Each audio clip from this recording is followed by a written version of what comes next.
all have the capacity to do high level of econometric modeling. Okay? But in accounting, I see more papers coming out of these journals are heavily quantitative. Of course, there are two approaches. One is qualitative, another one quantitative. So it's becoming very, very difficult. So those days gone, basically, early 90s, 80s, people used to write papers, mostly solo, and solo papers were given high, value. Oh, this guy is very competent. I think solo is good, but if you want to do all the time solo, you'll be really lagging behind because you may not be able to meet the expectation of the department. All right, so have a look. Publishing special issues at any conference. So there's another option is that when you present a paper and in a conference, the conference might have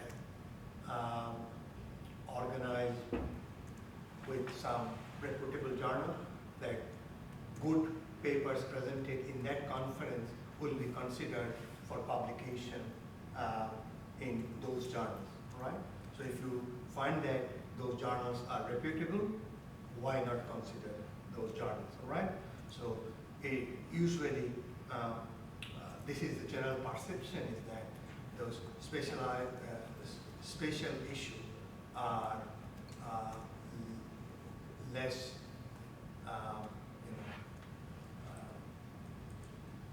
time consuming because it has gone through the process, and publication tends to be a bit easier compared with regular submission, right? So if you find that conference is supported by some big quality journals, try to focus those journals so that spatial issue helps a lot. Okay, so when you come to the conference, present, it is quite helpful that not only present, you also get a good chance to get it published in journals. Okay. All right.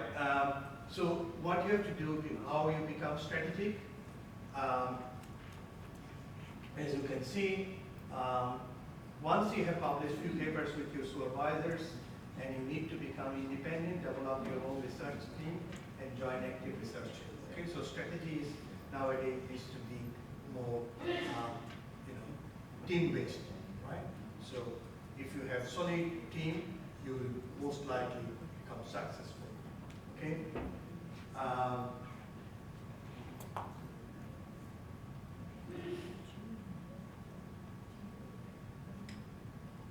You remember that yesterday, Professor Fauzi Hamid, he was talking about free rider. Okay, that there are several authors, and some authors don't know what they have done because by virtue of seniority or something, their name is there, right? One of the problem with that sort of that you might have done 90% work, and people will say, "Oh, you have worked with that," that means your value is basically diminished, right?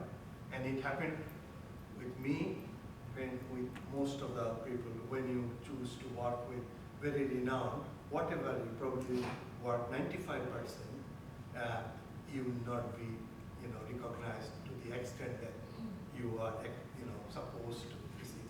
But that's reality, right?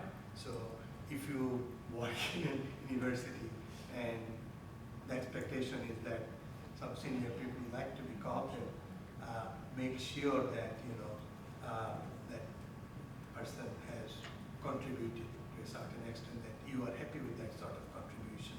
Otherwise, you will develop some sort of negative perception or some sort of anxiety that on the other hand, there is also expectation that if you work with some senior people and the paper will be accepted, don't assume that. Okay, when I work with them, I tell them there is no guarantee that if I become author, the paper will be accepted. I get fair amount of rejections. When I was young, just started, and the paper rejection used to cause me a lot of anxiety, okay? Lot of distress, that how come the paper is rejected. But over time, you learn to, learn over time that this is part of the process, academic process. You get some rejection. For the last 2 months, I've got a lot of acceptance and also a lot of rejection, right? So I tell you one story that I was in Victoria University, Wellington, New Zealand, around 95, 96, and one of my econometrician, a colleague, and he was really dancing on the floor. Come on, this and that. So what happened, Stephen? Oh, this year I have no rejection. KAMRAN, I'm really happy. I have no rejection. I said, that's really good. You have, how many papers you've got accepted? KAMRAN, I did not submit anything. So I don't submit any papers, so no rejection. But so rejection is a part of our life. So initially, most of the young people, when they get rejection, they become very upset and start really the news all false with the referee. It's not the case. So when I got a paper rejected, I was working with a professor in Canada, at McGill University, very renowned professor. And he was the founder, editor of Contemporary Accounting Research, which is the A-Star journal. Okay, he was the founder. And I looked at the report and I got really scared, upset. And he says, KAMRAN, okay, shut down, don't look at this because you got only today. Do a couple of days later and look at the positive side of it. There must be something wrong, so fix those things. So we'll talk about it later on. So that's the thing that that team wanted to make sure that this working in a team is very beneficial, right? And becoming a part of a valued member of a research team. Okay, valued research team. Many universities have mentoring scheme.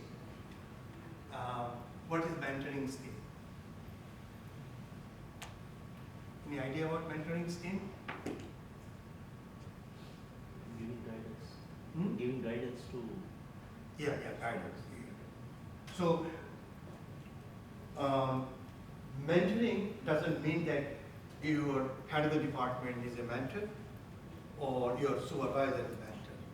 Mentoring is not necessarily supervisor has to be mentor or head of the department. It could be any person who is senior to, who has gone through this experience to help you, to guide you, okay? That what you should do, and sometimes mentor find time to read your paper and give you comments without being caught as well. So that's the purpose of the and it is nowadays very much a common practice, the mentoring scheme. I'm mentor of some La Trobe University PhD students and junior academic who are not in accounting, who are not in finance, or who are not in, so they are in other areas like chemistry, biochemistry. I said, what should I do? No. You don't have to be a chemist. You don't have to be a biochemist because you are already in university. You are senior and try to help them, not just academic, other part as well. So one of the scheme is mentoring, which is so if you have a mentor, I would suggest to utilize their system. Okay, so being part of a team doesn't mean that you can also do individual research. So as I said earlier, it should go side by side. You should be also part of the research team at the same time that you have expertise in a particular area, continue to do your own research as well. So this will give you that some people might think, oh, you are part of the team. What is your contribution? So if you have that sort of projects, pet projects of your own, which you